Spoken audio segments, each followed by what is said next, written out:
The Bear, written by Ruskin Bond. Most Himalayan villages lie in the valleys where there are small streams, some farmland, and protection from the biting winds that come through the mountain passes. The houses are usually made of large stones and have sloping slate roofs, so the heavy monsoon rain can run off easily. During the sunny autumn months, the roofs are often covered with pumpkins left there to ripe in the sun. One October night, when I was sleeping at a friend's house just off the Tehri road, I was awakened by a rumbling and thumping on the roof. I woke my friend Jay and asked him what was happening. "It is only a bear," he said. "Is it trying to get in?" "No, it is after the pumpkins." A little later, when we looked out of the window, we saw a black bear making off through a field, leaving a trail of half eaten pumpkins. In winter, when snow covers the higher ranges, the Himalayan bears descend to lower altitudes in search of food. Sometimes they forage in fields, and because they are short sighted and suspicious of anything that moves, they can be dangerous. But, like most wild animals, they avoid humans as much as possible. Village folk always advise me to run downhill if chased by a bear. They say bears find it easier to run uphill than down. I have yet to be chased by a bear and will happily skip the experience. But I have seen a few of these mountain bears and they are always fascinating to watch. Himalayan bears enjoy corn, pumpkins, plums, and apricots.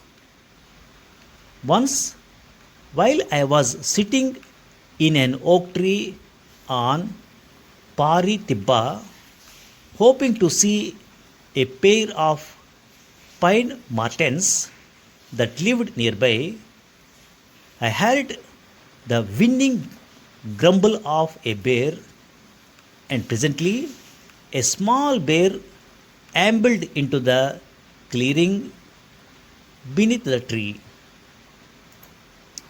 He was little more than a cub, and I was not alarmed.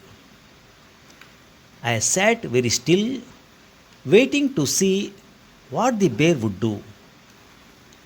He put his nose to the ground and sniffed his way along until he came to a large ant hill. Here he began huffing and puffing, blowing rapidly in and out of his nostrils so that the dust from the ant hill flew in all directions. But the ant hill had been deserted, and so, grumbling, the bear made his way up a nearby plum tree. Soon he was perched high in the branches. It was then that he saw me. The bear at once scrambled several feet higher up the tree and lay flat on a branch. Since it was not a very big branch, there was a lot of bear showing on either side. He tucked his head behind another branch. He could no longer see me, so he apparently was satisfied that he was hidden, although he could not help grumbling. Like all bears, this one was full of curiosity. So, slowly, inch by inch, his black snout appeared over the edge of the branch, and as soon as he saw me, he drew off his head back and hid his face. He did it several times. I waited until he was not looking, then moved some way down my tree. When the bear looked over and saw that I was missing, he was so pleased that he stretched right across to another branch and helped himself to a plum. At that, I could not help bursting into laughter. The startled young bear tumbled out of the tree, dropped through the branches some 15 feet, and landed with a thump in a pile of dried leaves. He was unhurt, but fled from the clearing, grunting and squealing all the way.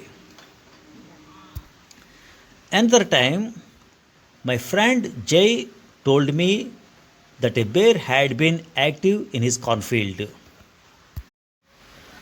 We took up a post at night in an old cattle shed, which gave a clear view of the moonlit field. A little after midnight, the bear came down to the edge of the field. She seemed to sense that we had been about. She was hungry, however. So, after standing on her hind legs and peering around to make sure the field was empty, she came cautiously out of the forest.